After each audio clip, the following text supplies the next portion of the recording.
Magandang araw po sa ating lahat mga kapatid. Nasa season 47 na po tayo ng ating prayer fasting for the nation, na patuloy po tayong binibless ng ating Panginoon sa ating gawain ito, at patuloy tayong magpasalamat sa ating Diyos sapagkat ang kabutihan niya ay patuloy nating nararanasan. Ngayon pong araw na ito ay tayo po ay muling magbubulay-bulay ng salita niya at patuloy na maranasan ang kapangyarihan niya at kalwalatian niya. Ngayong araw na ito ay salamat sa Lord dahil ako po ay binigyan niya ng pagkakataon na muli na magsalita. Isang napakalaking pribilehiyo na ako po ay makapagsalita muli. Salamat sa Panginoon na may tema po tayo ngayon na babasahin ko po. Ang tema po natin ngayon ay the step that I will be willing to undertake in undergoing order to live a deep life-changing imprint of who Jesus is on someone else's life. Amen. Purihin ang ating Panginoon. Bago po ako mag-share ay tayo muna po yung manalangin mga kapatid. Dakilang Diyos, salamat po sa araw na ito na patuloy niyo po kaming pinagpapala ng kasiyahan, kagalakan, at patuloy na naranasan namin ang pag-iingat mo. Dalangin ko po, Diyos, daluyan niyo po ako ng iyong kapangyarihan, ng iyong banal na Espiritu, at maranasan din po, Panginoon, ng nakikinig lahat, Panginoon, ang iyong mga salita ay patuloy na maranasan ng bawat isa. Salamat po, Panginoon. In Jesus' name, Amen. Amen. May babasahin muna po akong verse bago po tayo magsimula sa yung mga hakbang na ito po. Babasahin ko muna po itong verse na ito. Ang sabi po dito sa Colossus 3:23, ano man ang inyong ginagawa, gawin niyo ng buong puso na para sa Panginoon kayo naglilingkod at hindi sa mga tao. Amen. Ano man ang ating ginagawa, ito'y para sa Panginoon, hindi sa tao. Lahat ng ating ginagawa ay para sa Panginoon. Ang ating pong meron po ako ditong itala na narito po yung mga hakbang na pwedeng gawin upang mag-iwan ng malalim na impact o imprenta ng pagkakilala kay Jesus sa buhay ng iba. Yan. Mga hakbang na pwedeng gawin upang mag-iwan ng malalim na pagkakilala kay Jesus sa buhay ng iba. Amen. Ang unang-una po ay pagsunod sa mga yapak ni Jesus. Yan. Yung lahat ng ginawa ng ating Panginoon. Sabi dito, sundin ang turo at halimbawa ng ating Panginoong Jesucristo. Yan po ang ating pwedeng maging hakbang. Patuloy na nandun yung pagsunod natin sa yapak ng ating Panginoong Jesucristo. Yung lahat ng ginawa niya para sa tao ay yan ang ating pwedeng sundan. Diba? Nandun yung pagsunod natin. Ipangaral ang salita niya. Diba? At lahat ng mga magagandang halimbawa ang ginawa ng ating Panginoon, yan ang pinakamagandang gawin natin na may ibabahagi natin sa kapwa. Yun po, pagsunod sa mga yapak ng ating Panginoong Hesus. Pangalawa, pagbabahagi ng ating testimonya, yung ating testimony, ang ating patutuo. Ibahagi ang iyong karanasan tungkol kay Jesus, yung karanasan natin kay Kristo, kung paano natin siya nakilala at paano natin naranasan ang kapangyarihan niya. Amen. Yung aking karanasan, patutuo sa Panginoon, ay talagang masasabi kong siya yung makapangyarihan sa lahat. At kapag narinig ito ng iba, ay lalo pang lumalalim ang kanilang pananampalataya sa Diyos. Nararanasan nila na pwede pala, hindi lang pala, ibang tao, kundi ako din ay makakaranas ng kapangyarihan ng Diyos. Amen. Yung ating testimonya na na may babahagi sa karanasan natin kay Kristo ay isang nakakapagpatibay ng ating pananampalataya, nakakapagpatibay ng ating pagtitiwala sa Diyos. Amen. Lalo pang lumalalim yung ating relasyon sa Panginoon. Kapag narinig yan ng iba, lalo silang patuloy na mananampalataya sa Diyos. Amen. At masasabi nilang makapangyarihan ang ating Panginoon. Pag narinig ang iyong testimonya, mamangha sila sa ginagawa ng Panginoon sa buhay mo. Mamangha sila na ang Panginoon pala'y may kakayahan na makatulong sa kanila. At nagpapasalamat tayo na kapag ang testimonya natin ay narinig, ang ating mga patutuo, yung napakarami niyang pagsubok o problema, mapapawi na lang ito sa isang iglap lang. Kasi ang Panginoon ang tumutulong. Kapag narinig yung testimony mo, sila ay susuko sa Panginoon. Sila ay magpapakumbaba sa Panginoon. Sila ay magsasabi sa Panginoon ng lahat. At ibibigay naman ng Panginoong Hesukristo ang katagumpayan. Amen? Kaya tayo po bilang isang Kristiyano, yung ating, sabi nga, pagbabahagi ng ating testimonya ay isang nakakapagpalago ng ating pananampalataya at may impact sa iba.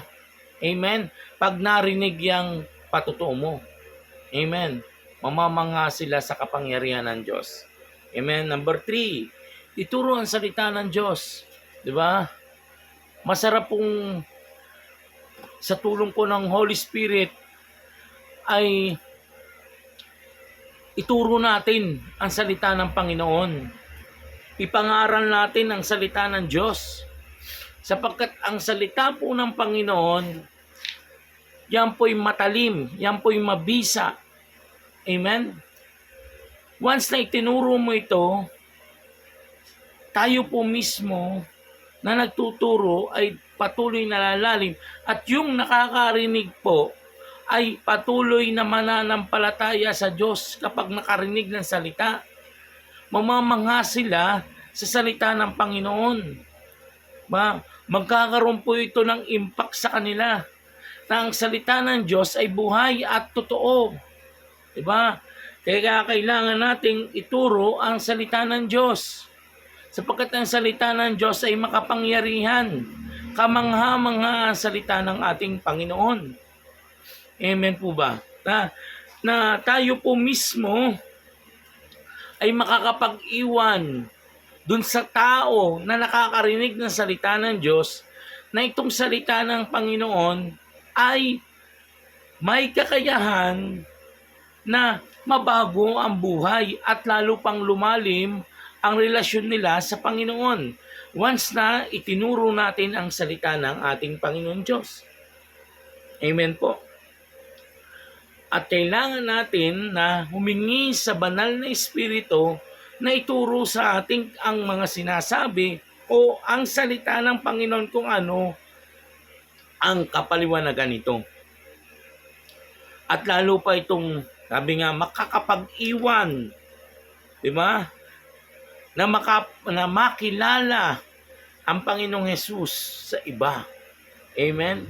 Once na itinuro mo yung salita ng Diyos,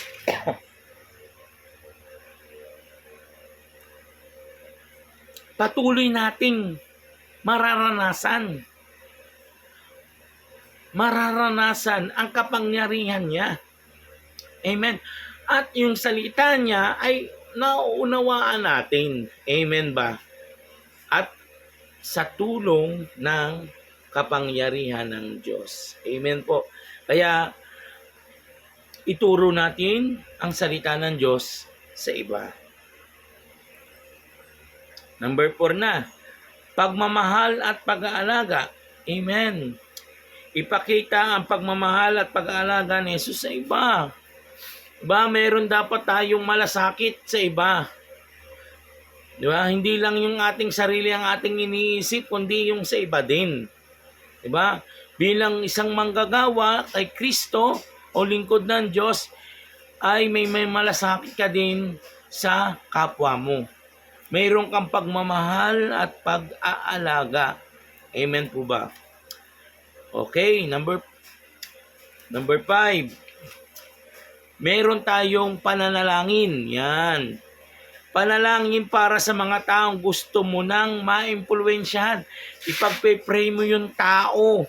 Diba? Na sila ay makakilala ng lubos sa ating Panginoong Jesucristo. Diba? Meron tayo dapat pananalangin na lubos silang makakilala at masumpungan ang Panginoong Jesucristo. Amen? Lalo pa nating gawin ito para kay Kristo. Na tayo ay manalangin na maranasan nila ang kapangyarihan ng Panginoong Jesucristo, na sila mismo ay makakilala ng lubusan kay Kristo. Amen po. At higit sa lahat, na ipapanalangin natin sila. Hindi lang yung sa sarili natin. Ang Panginoong Hesus mismo ang patuloy na mangungusap sa kanila. Kapag tayo mismo din ang ating ipinapanalangin ay sila mismo. Diba? Sabi, panalangin para sa mga taong gusto mo nang maimpluwensyahan. Amen po ba? Okay, last. Pagiging modelo. Okay? Maging isang modelo na Kristiyano sa buhay. Maging mabuti kang halimbawa. Maging mabuti kang modelo sa kanila. Amen? Para yung mas pag nakita sa iyo na bilang lingkod ng Diyos, na ikaw ay naging mabuting huwara sa kanila, susunod sila. Diba? Susunod sila. Maging isang modelong Kristiyano na buhay. Diba?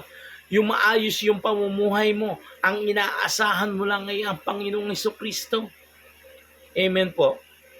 Siya lamang po mismo yung yapak lang ng ating Panginoon ang patuloy na sinusundan mo. Amen? Binabago mo yung buhay mo bilang isang sumusunod kay Kristo. Bilang isang mabuting huwaran na Kristiyano sa kanila. At doon mismo, patuloy na susunod. Makakapag-iwan ka. Diba? Makakapag-iwan ka ng malalim na pagkakilala sa ating Panginoong Jesucristo. Yung pagiging modelo na lingkod ng Diyos. Amen. Tunay po na napakabuti ng ating Diyos. At ito po yung ilan sa mga hakbang na pwedeng gawin upang mag-iwan ng malalim na imprenta ng pagkakilala kay Jesus sa buhay ng iba. Una, yung pagsunod sa mga yapak ni Jesus. Pangalawa, pagbabahagi ng testimonya. Pangatlo, ituro ang salita ng Diyos. Pang-apat, pagmamahal at pag-aalaga. Panglima, pananalangin. Pang-anim, pagiging modelo. Yan po. At nawa, itong ilang ito ay may natutunan po tayo. Mga kapatid, napakabuti po ng ating Diyos. Tayo muna po yung manalangin bago po sa ating pagwawakas. Manalangin muna po tayo. Dakilang Diyos, salamat po sa araw na ito, Ama, na patuloy na hinihiling ko, O Diyos, na pangunahan mo po mga kapatid ko sa pananampalataya, at patuloy na ikaw lang ang Diyos na aming pinasasalamatan at pinupuri. Lord, tinataas ko po sa inyong harapan na ikaw po mismo ang patuloy na maranasan naming Panginoon sa lahat ng oras. Ama, dalangin ko po na patuloy niyo kaming busugin ng iyong salita, patuloy na mabago kami, Panginoon, at Ama, dalangin ko din, O Diyos, ang aming bansa ay patuloy niyo pong pangunahan ang bansang Pilipinas. Panalangin ko din, O Diyos, ang aming mahal na presidente na pangunahan niyo po siya. At sa mga nangyayari po ngayon, Panginoon, na sa aming gobyerno, Lord, at sa mga nangyayari po, Panginoon, ay pangunahan niyo po, O Diyos. Mangusap po kayo sa kanila na maghari, Panginoon, pa rin ay pag-ibig at kapayapaan mo. Dalangin ko din po, Panginoon, na patuloy na i-bless niyo po, O Diyos, ang gawain ito na tuwing alas 7, Panginoon. At panalangin ko din, Panginoon, na ikaw ang Panginoon namin na patuloy na mangungusap sa bawat isa at patuloy na tutugon sa bilang anak mo, bilang nakatanggap sa iyo, bilang Panginoon tagapagligtas, Panginoong Jesus, ay aming maranasan. Sakupin niyo po kami, Panginoon, sakupin niyo po kami, O Diyos, sa lahat ng aming mga ginagawa. Ama, dalangin ko din po, Panginoon, na pagpalain niyo din po mga lingkod mo, mga lahat ng pastor, elder, deacon, lahat po, Panginoon, ng pamunuan ng CLF, Panginoon. Kayo, Diyos, ang manguna. At pagpalain niyo po sila ng lubos, Panginoon. At dalangin ko din, O Diyos, pagpalain niyo po ang lahat ng church, Panginoon, ng CLF. Salamat po, Panginoon, at sa lahat po, Panginoon, ng mga may sakit, may karamdaman, Lord, nasa banig ng karamdaman, Lord, bigyan mo sila ng kagalingan. At ikaw lang, O Diyos, ang manguna sa kanila. At dalangin ko din po, Panginoon, na nasa araw na ito, Ama, i-bless nyo din po lahat ng mga ministry ng lahat ng kapastoran, lahat ng elder, deacon, lahat, Panginoon, ng mga leaders ng Church of the Living Faith. Patuloy nyong i-bless. Bless nyo din po si Bishop Alvin Carag, Panginoon, at siya po, Panginoon, ay pinagaling mo na at wala nang, hindi na babalik yung pamamaga sa kanyang binti. At dalangin ko din, O Diyos, na patuloy yung pagpalain niya ng mga pastor na walang hanap buhay, mga pastor na nangangailangan financially, Lord, hindi mo sila pagkukulangin. At patuloy niya paangatin ang hanap buhay nila, o anuman, Lord, na pinagkakahanap buhayan nila, i-bless niyo po sila. Madalangin ko din, O Diyos, na patuloy niyo kaming i-anoint ng iyong kapangyarihan. Ang aming mga labi, Panginoon, ay bahiran niyo po ng langis ng iyong kapangyarihan, ng iyong banal na Espiritu. Madalangin ko din, O Diyos, i-bless niyo po, Panginoon, ang lahat, Panginoon, na lingkod mong ito, Ama. Nagpapasalamat din ako sa kabutihan na aming nararanasan at kabaitan mo, Panginoon. Ama, may nagbabadya pong bagyo ngayon, napapasok sa Pilipinas. Ama, dalangin ko, Diyos, na hindi na po ito maging ganap na bagyo, kundi ito po ay matunaw na. Sa ngalan mo, Panginoong Jesus, panalangin ko po, Diyos, na pangunahan niyo po ang aming bansang Pilipinas. Madalangin ko din, O Diyos, na patuloy niya palaguin ang mga dinidisipulo naming Panginoon, na ito pong D5, Panginoon, in Jesus' name. At dalangin ko din, O Diyos, na ikaw lamang ang aming Panginoon at tagapagligtas ng aming buhay, na mararanasan palagi namin ang iyong kapangyarihan. Ama, salamat po.